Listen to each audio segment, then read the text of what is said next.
Is there anyone here who's related to me? Well, in any case, my piece, like Jan Smith's, is a purely fictional story about an imaginary crazy family that is not mine. Only I wore black. It was in a town the color of ashes, along a street where people opened their doors and passers-by froze to watch our ragged procession. We trudged solemnly through the fine clay dust that left a low-lying cloud in our wake.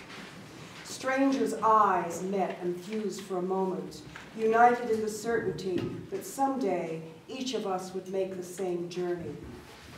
I thought we would never get to the cemetery. The street reeled endlessly ahead, unrolling my memories. 50 years before, 2,000 miles away, a red geranium still bloomed bravely in his coffee can covered with tinfoil. The curtain threw lacy shadows on my hiding place. The blood-red petals had quivered with the impact of every blow. Through the window, I could see the dog, hanging from a ladder, dribbling pink foam from its jaws. There was the time he had cornered me in the bodega and made me cry.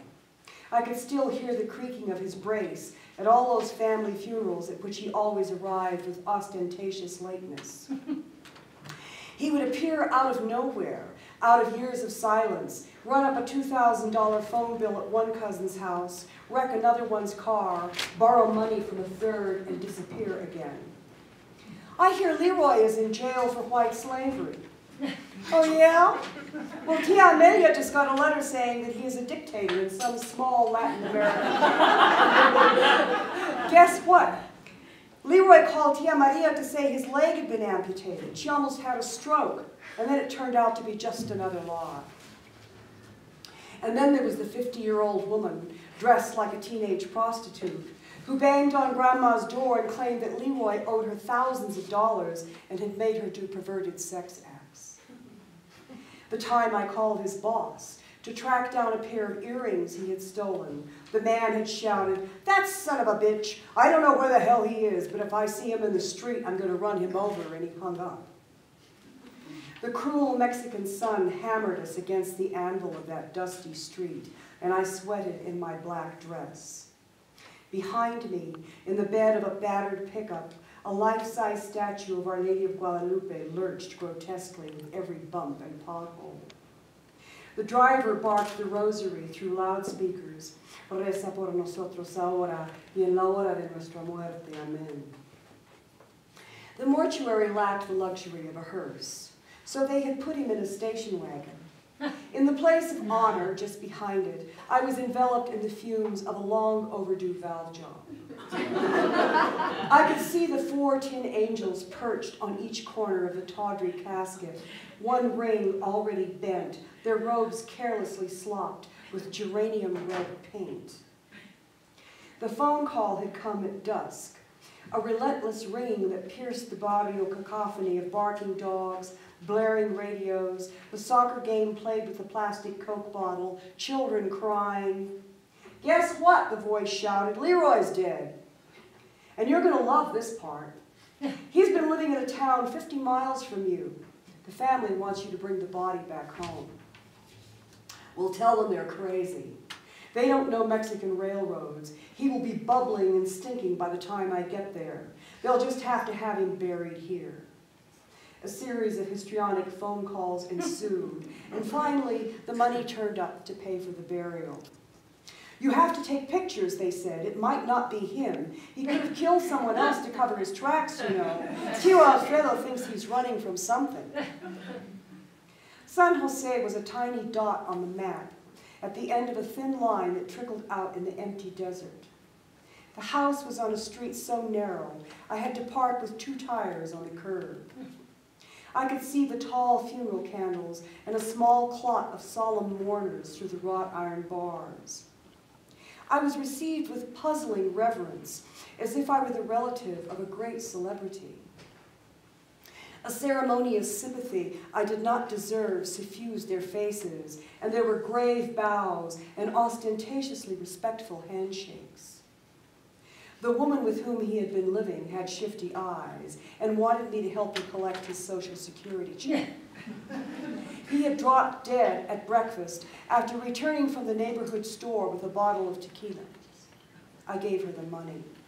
It was him, all right. The lips that would tell no more lies were smeared with phosphorescent pink lipstick. A shirt too small to button was sprinkled with rouge. A cross of lime lay on the floor under the casket, and a fly crawled lazily across his nose. I resolved I would never die in Mexico, where my corpse would be at the mercy of mortuary cosmeticians. Hiding my thoughts, I listened to the polite comments. Ah, see, the Pope is going to be so upset. They were so close, you know. He was a very famous man. An old woman nodded at me with reverential courtesy. He was in airplanes so much, he had to travel in his profession, so he didn't know exactly where they were on the map, but he had been in all the important places, Los Pinos, the White House, Bellas Artes. I choked back a snort that was mistaken for a suppressed sob, and someone patted my arm in commiseration. His book was just about to be published in Spain, a woman sighed. Now I'll never have my autographed copy. She dabbed her eyes with a handkerchief. That book was famous in the family. I had a few pages, saved from the day Leroy got drunk and left the manuscript on the roof of his car and drove off. It traced the family history back to Spanish kings, Pliny the Elder, and even Aristotle. From four feet away, you could see from the handwriting that he was crazy. Every letter was perfectly square and exactly the same size. The spelling was bizarre, and the historical references were in crazy sequence. At Mother's wake, when we drank a whole bottle of Jim Beam, I read it aloud and we shrieked with laughter. However, I did not share these details with the mourners. They gave me his wallet, his driver's license, a few pesos, a medal of San Cristobal. There was a photograph of me, greasy and worn with much fingering. It had been taken the year he killed the dog. He talked about you all the time. You were his favorite cousin. A chill raised the hairs on my arms. Actually, he was obsessed with me and had stalked me all the way to Mexico. When at last our straggling procession arrived at the cemetery, the pallbearers almost dropped the casket as they picked their precarious way among the crowded graves. When the albaniles had finally laid the last bricks, I watched in amazement as someone wrote Capitan Leroy Rodriguez in the wet cement. I kept to myself the fact that he was no captain, but a dishonorably discharged private who had shot himself in the foot to get out of the Korean War. I left him there in a jungle of plastic flowers, quirky angels, bizarre mausoleums, and crosses painted every color. I knew that if I didn't pay the rent on his grave every 5 years, they would dig him up and throw the bones in the dump. On my way back home to my noisy barrio, I tossed his wallet out the window. 5 years later, I had somehow let Miguel persuade me to return to San Jose with a plan that unfolded only in stages. Pues mira, I have a cousin. Mira, he's a taxidermist, and he's from Moroleón. You met his mother. Remember me, Tia Maria? Look, Anita, you're an artist who paints skeletons, no? You need a skeleton in your studio for perfectly legitimate and practical purposes. Besides, if you were dead, wouldn't you rather be in someone's kitchen, smelling the food and listening to conversations, rather than lying in a forgotten grave, far from your native land? Have some pity on your poor cousin. I thought of Leroy's bones hanging above the refrigerator. I could put him in a dress, I mused. He could not only enjoy the aroma of my cooking, but catch a glimpse of me in my underwear. Miguel continued with his sales pitch. Mira, my cousin will clean it up. He'll put wire hinges on every joint, even the fingers. Look, you can put him in any position you want. You can make him dance, sit, stand. Imagine the authenticity of your paintings with such a model. He glanced at me out of the corner of his eye to see how I was taking all of this. Miguel, what if the family found out? Caray, who will ever know? They're way off in Gringolandia. You can leave him with the medical faculty at the university when you go back. Another more mischievous glance, and maybe you loan it to me once in a while. Aha! Now the story is coming out. I knew Miguel was involved in curanderismo, brujeria, and that he gave limpias and read the candles. Layer by layer, he had unpeeled the history of his grandfather, who had been a famous brujo. Like all Mexicans, Miguel had enfolded himself in graduated doses of intimacy over time. Only after years had he told me that he was the gruesome old man's apprentice, about the books on witchcraft and demonology hidden under his bed, the enemies he had cursed to death, the coyote entrails he buried under his doorstep to keep out rival brujos. And exactly what are you going to do with Leroy's bones, Miguel? You have to tell me. He's my cousin. Bueno, pues Bueno, but sometimes brujos use human bones. They can do things for you. They'll travel. This sounds really horrible, Miguel. It's black magic, isn't it? Look, you mustn't look at these things through your gringa eye, comadre.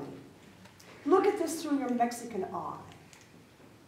Good and evil in Aztec thinking are united. It depends on the circumstances and the intention. Reality isn't black and white, as in your Puritan thought. Polarizing them is unnatural, and it destroys the cosmic balance. I don't know, Miguel. I don't think I want to mess with this. Don't be superstitious. You don't have to decide now anyway. Let's just see if we can get the bones first. Remember, pretend you don't understand Spanish. Let me do the talking. I sat in the sweltering car outside the mortuary. After a long time, Miguel returned to tell me that the girlfriend had absconded with the burial money, and it had taken a lot of persuasion and another little bribe to convince them to waive the fee of 8,000 pesos. But the rent had not been paid, and Leroy's bones had only a month of grace before he would be evicted. The next step was to bribe the cemetery velador to save the bones.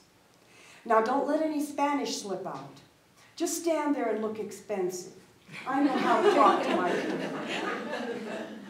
The velador was enormously fat and treated me with that subtle mixture of awe and faint contempt that I had long since accepted as part of my gringa karma. I listened with astonishment as Miguel, with glibly feigned innocence, explained our purpose. Indicating me with a gesture oozing sympathy, he said, "The family wants his little bones in their plot. You understand, senor? They worry that on Day of the Dead, nobody will remember him. Think of how sad they must be thinking of his dear little bones, so far away, forgotten, lonely and hungry." He let this sink in. And he added, "Please clean the bones thoroughly, pero bien, bien, bien, you know how delicate gringos are. No traces of dried meat, no smelly scraps." The velador assured Miguel there would be no odor after all this time, and he would be sure not to lose any of the small bones. A few pesos discreetly folded into a handshake won the consent of the velador, and we agreed to return in a month. On the scheduled date, we returned to San Jose, only to find out that a small-town gossip had alerted the girlfriend, and she had rushed to cover the rent on the grave. She would relinquish the bones only on condition that the family pay her for the years she had taken care of Leroy. "They were never married," Miguel huffed indignantly. "What do you call a woman who services a man outside of wedlock? Puta, that's what. She wants your family to pay her for prostitution." And so once again, I left Leroy to sleep under his unearned military promotion, and Miguel is still looking for a skeleton.